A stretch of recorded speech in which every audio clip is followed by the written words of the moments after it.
Olá, tudo bem? Vamos começar a correção da próxima lista de exercícios da disciplina de Linguagem e Técnicas de Programação. Vamos abrir o NetBeans e criar um novo projeto a partir do menu Arquivo, Novo Projeto, Java, aplicação Java, com o nome de lista 03. Nossa classe principal vai se chamar Principal. Vamos criar um menu onde seja possível acessar cada um dos exercícios desta lista em específico. Mas antes, vamos declarar a nível de classe um static scanner teclado igual new scanner, recebendo por parâmetro no seu construtor, então dentro dos parênteses, system.in. Então esse é o objeto que vai ler o buffer do teclado, né, as teclas que digitarmos. Lembrando que a classe scanner, por padrão, ela não vem importada na nossa aplicação. Eu posso clicar no símbolo de lâmpada à esquerda da linha do scanner e usar a dica de adicionar importação para Java Util Scanner dentro do meu main. Então vamos fazer o meu menu com system.out.println. Imprimimos informações para o usuário no console, como por exemplo, escolha um exercício. Com o mesmo system.out.println podemos imprimir as opções dos exercícios. Então, por exemplo, exercício 1, que é o exercício de caixa eletrônico. Então, caixa eletrônico. E depois vamos adicionando os próximos exercícios. A opção que o usuário digitar, nós vamos guardar numa variável int_opção. Então, int_opção recebe teclado.nextInt, abre e fecha parênteses sem parâmetro nenhum, né? Abre e fecha parênteses vazio, ponto e vírgula final de linha. E em cima dessa opção, fazemos um switch, então switch opção, para verificar os casos possíveis que o usuário pode ter escolhido, que vão, por sua vez, disparar os métodos com a resolução de cada exercício. Então, case 1 vai executar o método exercício 01, sem parâmetro nenhum, e logo após um break.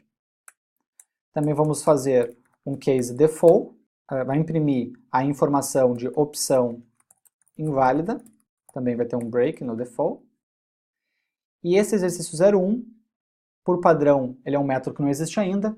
Eu posso usar o próprio recurso que o NetBeans me fornece, de clicar na mensagem de erro e ele me aceitar a sugestão de criar método exercício 01 em lista 03.principal.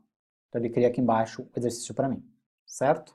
Antes de programar o corpo desse exercício, lembre-se de, sempre que a gente fazer um nextInt ou nextDouble, né, ler algum número do teclado, a gente deve usar um teclado.nextLine para consumir o enter que fica lá no buffer do teclado. Então é muito importante se lembrar disso. O que o exercício 01 deve fazer? Implemente a lógica para a realização de saques em um caixa eletrônico, considerando que o mesmo armazena cédulas de 100, 50, 20, 10, 5 e 2 reais e devem ser entregues ao cliente o menor número possível de cédulas. Vamos começar então declarando um array de cédulas existentes no nosso caixa eletrônico. Então vamos chamar aqui de um array de int, então int colchetes.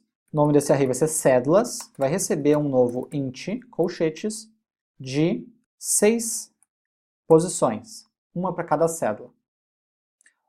Uma vez que eu já conheço todas as cédulas existentes no meu caixa eletrônico, eu posso inicializar esse array de uma maneira bem mais objetiva.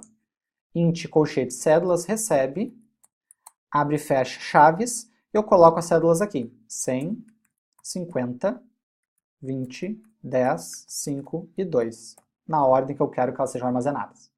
Bem mais prático. Inclusive, este array, eu posso colocar o modificador final à esquerda dele, para garantir que ele jamais será alterado.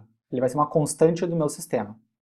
Então essas cédulas são as únicas cédulas que meu caixa eletrônico fornece, eu não preciso então alterar este array posteriormente. Falaremos mais do final em algumas aulas à frente. Vamos criar um outro array para registrar o número de cédulas que nós entregaremos ao usuário de cada uma dessas notas. Vamos chamar então esse array, então int colchetes saque, que vai receber um new int de 6 posições.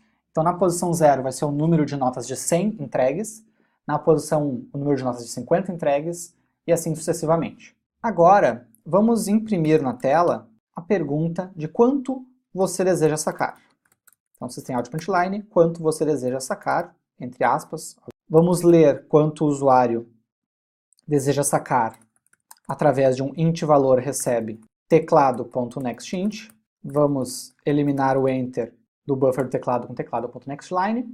E em cima dessa variável valor, que nós faremos então a lógica de saque da maior nota para as menores notas, e vamos armazenando a quantidade de cada uma na nossa variável de saque. Então a lógica aqui é iterar sobre o nosso array de cédulas, entregando um número de cédulas para o usuário. Existem várias abordagens para fazer esse tipo de iteração. Uma delas é fazendo um for, onde a minha variável i vai começar em 0 e ela vai terminar quando ela for igual a cédulas.length, e a cada iteração desse for eu vou pegar e testar se valor é menor que cédulas na i. Então, se a quantia que eu quero sacar é menor do que a nota que eu estou atualmente avaliando, eu mando continuar para a próxima iteração, porque eu não vou conseguir entregar nenhuma nota daquela ali para o usuário. Então lá no meu array de saque vai ficar 0 naquela posição. Caso contrário, então se o valor for maior do que a cédula, neste caso eu vou fazer saque na posição i, então aqui eu vou armazenar quantas notas daquela cédula eu vou entregar para o usuário, e essa quantia vai ser valor dividido por cédulas na i. Então se o valor é 100 e eu estou vendo a cédula 100, isso vai me retornar 1. Então, uma nota de 100. Para saber o quanto eu ainda tenho que entregar de dinheiro para o usuário na próxima iteração, a gente vai pegar valor e vai fazer ele receber valor mod cédulas na i, que vai ser justamente o resto da divisão. Então, se o usuário tem 150 e eu estou testando com a nota de 100, ele vai entregar uma nota de 100 e o resto da divisão vai ser 50. Na próxima iteração, eu só preciso fazer uma lógica em cima de valor 50. Para exibir o resultado, nós vamos imprimir a mensagem notas entregues, e para cada nota, através de um outro laço, então o laço vai ser novamente um i de 0 até cédulas.length, imprimindo a seguinte mensagem: saque na posição i, então número de notas de cédulas na posição i. Então, imprima a cada iteração do for, saque na posição i, mais a string notas de, cédulas na posição i. Se a gente executar isso aqui, o exercício então, número 1, quando você deseja sacar? R$150. Enter. Notas entregues, uma de 100, uma de 50. Com isto, encerramos o primeiro exercício desta lista. Vamos corrigir o segundo exercício da lista. No nosso menu, vamos imprimir a segunda opção, que é inverter array, e vamos colocar um case no nosso suíte de opções, também para o caso do usuário escolher a opção 2, executando o método exercício02 e um break para que ele não teste as demais execuções. Este método ele não existe. Colocando o mouse sobre o método e usando o atalho Alt-Enter, a gente manda ele criar para nós lá embaixo. Então lá no método exercício02, nós vamos imprimir a mensagem exercício02. E o que este exercício deve fazer? Escreva um programa em Java para ler um vetor x de 10 elementos inteiros. Logo após, copie os elementos do vetor x para um vetor y, fazendo com que o primeiro elemento de x seja copiado para o décimo de y, o segundo de x para o nono, e assim sucessivamente. Após o término da cópia, imprima o vetor y. Então, vamos lá. Peça para o usuário, imprimindo no console, digite 10 números inteiros. Para armazenar esses números inteiros, vamos declarar um array de inteiros, int colchetes. Vamos chamar esse array de x, que vai receber um new int de 10 posições. Já vamos aproveitar também e declarar um segundo array int colchetes de y, que vai receber um new int também de 10 posições. Para pedir 10 números para o usuário, ao invés de pedir 10 vezes, vamos fazer um for de 0 a 10, que nós imprimiremos sempre a mensagem.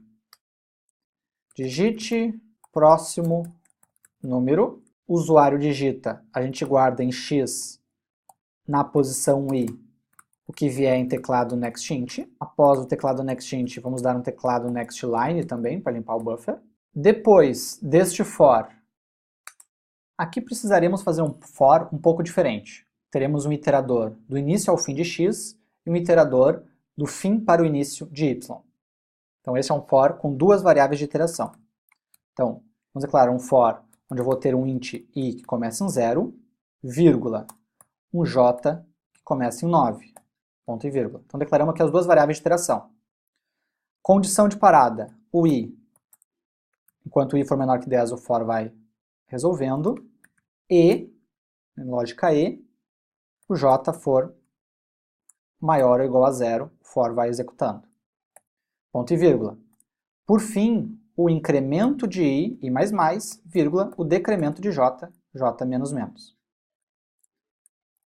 Aqui então eu tenho um for com duas variáveis de iteração, uma crescente e uma decrescente. Então, o y na posição j vai receber o x na posição i a cada iteração desse nosso for. Então, invertendo um for sobre o outro. Ao terminarmos essa inversão, vamos fazer um último for bem tradicional, de 0 a 10, onde eu vou imprimir o conteúdo de y na i mais um espaço em branco, uma string com espaço em branco, e ao invés de usar print eu vou usar println. Isso vai fazer com que ele imprima os 10 números um ao lado do outro, em vez de ser um abaixo do outro. Mais fácil de ver no console.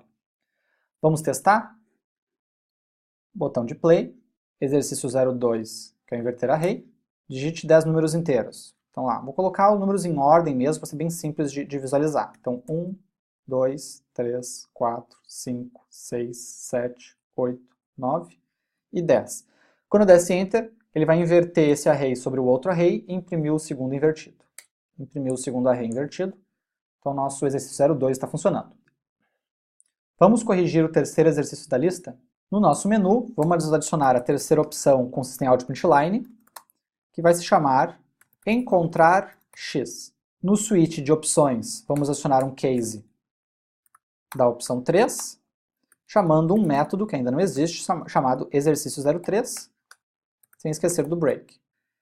Para criar o exercício 03, Alt Enter sobre a mensagem de erro, e a primeira coisa que faremos dentro desse método é imprimir com system.out println uma chamada de exercício 03.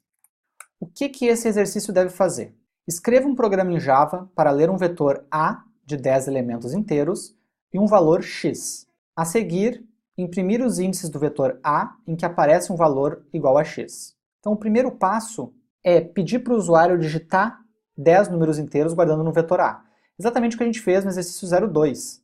Então eu posso até aproveitar a lógica de coleta de 10 números inteiros. Ao invés de um array x, eu vou ter um array A, para guardar os 10 valores. Uma vez que eu armazenei 10 números inteiros no meu array, eu vou pedir para o usuário, através do system.out println, digite o número a ser procurado. O usuário vai digitar um número que eu vou guardar em um int número, que vai receber teclado.nextInt.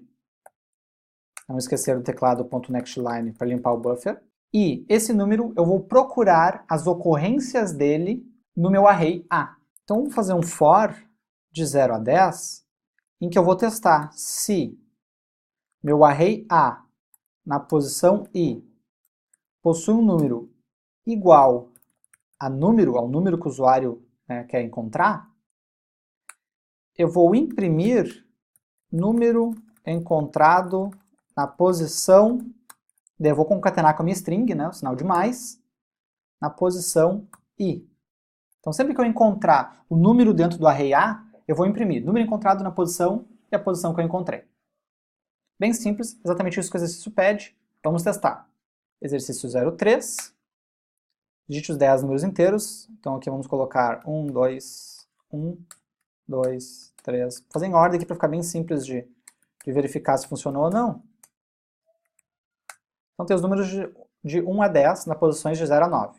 Então se eu pedir o número 10, qual é a posição que ele tem que retornar? A 9, porque o 10 está guardado na nona posição do meu array A. Ó, número encontrado na posição 9. Agora, se eu executar de novo e colocar um número repetido, 1, 2, 2, ó, botei o 2 repetido, de propósito. Número a ser procurado, o 2. Agora ele deve me retornar duas posições em que ele foi encontrado. Ó, na posição 1 e na posição 2. Perfeito, está funcionando. E com isso a gente encerra o terceiro exercício. Vamos corrigir o quarto exercício da lista? Vamos adicionar com System.out.println a quarta opção no nosso menu da aplicação console. Vamos chamar essa quarta opção de encontrar x2, que é apenas uma variação do exercício anterior. No switch de opções do nosso menu, né, que lê e verifica as opções que o usuário possa ter escolhido, vamos adicionar um case 4, que chama um método exercício 04, logo após um break. E esse método exercício 04 não existe ainda, vamos adicionar usando o recurso do NetBeans ou escrevendo na mão mesmo, sem problema nenhum. O que esse exercício 04 deve fazer? Primeiro, vamos imprimir a chamada do exercício, que é exercício 04. Segundo, a gente tem que escrever um programa em Java para ler um vetor A de 10 elementos inteiros, então novamente. Também tem que ler um valor x novamente. E depois a gente vai procurar dentro dele o valor de x, imprimindo achei se encontrar ou não achei se não encontrar. Então vamos aproveitar do exercício anterior a lógica de pedir 10 números e armazenar os 10 números, além de pedir o número a ser procurado e o laço de busca. Praticamente o mesmo exercício. Então digite 10 números, armazenamos 10 números em A, digite o número a ser procurado e procuramos o número em A. Se a gente encontrar o número dentro de A, né, então se A em alguma posição for igual ao número que está sendo procurado, a gente vai imprimir com System.out.println a frase achei e já vamos sair da nossa aplicação. Se o for terminar e eu não sair da aplicação porque achei, eu posso considerar que eu não achei, certo? Porque se eu tivesse achado, ele teria saído nesse return que eu coloquei dentro do if que testa o número em uma posição específica. Obviamente eu poderia verificar todos os números, todas as posições, para procurar pelo número, mas se eu encontrei ele em alguma, não me importam as demais, né? O exercício não pede para saber quantas ocorrências do número existem dentro do array. Vamos testar? Botão de play. Opção 4, encontrar x2. Vamos digitar 10 números. Vou botar números de 1 a 10, para ficar bem fácil de visualizar se está funcionando. Agora eu tenho que digitar o número que eu quero procurar. Se eu digitar o número 8, ele vai dizer achei, porque eu coloquei 8 dentro do vetor A, né? 8, achei. Se eu mandar executar de novo, o exercício 4, digitando os números de 1 a 10, e eu mandar procurar um número 11 que não existe, ele imprime não achei. Com isso, a gente finalizou a correção do exercício 04. Vamos corrigir o exercício 05? Vamos adicionar com o System.out.println no nosso menu a opção 5, elementos maiores, e no nosso switch de opções também um case 5 para um método exercício 05 e um break. Vamos criar este método exercício 05 usando o atalho Alt-Enter e navegando até ele, vamos adicionar a chamada ao exercício com um System.out.println exercício 05. O que este exercício deve fazer? Escreva um programa em Java para ler um vetor A de 10 elementos e um valor x. Copie para um vetor S, sem deixar elementos vazios entre os valores copiados, os elementos de A que são maiores que x, logo após imprimir o vetor S. Então vamos aproveitar a lógica do exercício anterior para pedir os números inteiros e um valor a ser procurado. Depois que a gente pede para o usuário digitar os 10 números e digitar o número a ser procurado, vamos alterar a frase de digite o número a ser procurado para digite o número a ser comparado. Depois que o usuário digita esse número, nós temos que declarar um array de inteiros S, que vai receber um new int também de 10 posições, porque no melhor dos cenários ele vai receber as mesmas 10 posições do array A, e vamos fazer um for em cima do array A. Então um for de 0 a 10, se o A na posição I for maior do que o número, então maior do que o número a ser comparado, eu tenho que salvar dentro do array S este número. Caso contrário, eu não devo salvar. Só que tem uma particularidade nesse exercício que ele pede para que os números salvos no vetor S não tenham espaços entre eles, não tenham espaços em branco, digamos assim. O que eu quero dizer com isso? Se o primeiro número do vetor A não for maior do que o número que o usuário digitou para ser comparado, ele não vai parar no S, certo? Mas eu não posso deixar aquela primeira posição do S vaga. Então, eu vou ter que ter uma outra variável auxiliar aqui para fazer esse controle. Então, no meu próprio for, eu posso declarar, além do int i igual a 0, eu boto uma vírgula e declaro um j igual a 0. Mas esse j ele não vai ser usado na comparação para finalizar o meu for e também não vai ser incrementado ou decrementado automaticamente no meu for. Isso só vai acontecer nos casos em que o a na posição i for maior que o número. Eu vou pegar s na posição j++ recebe a na posição i. Essa linha aqui pode parecer um pouco complicada a princípio, mas ela é bem simples. S na posição j, esquece o mais por enquanto, S na posição j vai receber o a na posição i. A posição j inicialmente vai ser 0. J++, o que ele faz? Ele lê o j e depois incrementa. Então vai ser S na posição 0, recebe a na posição 0, e depois que essa instrução for realizada, j vai virar 1, automaticamente.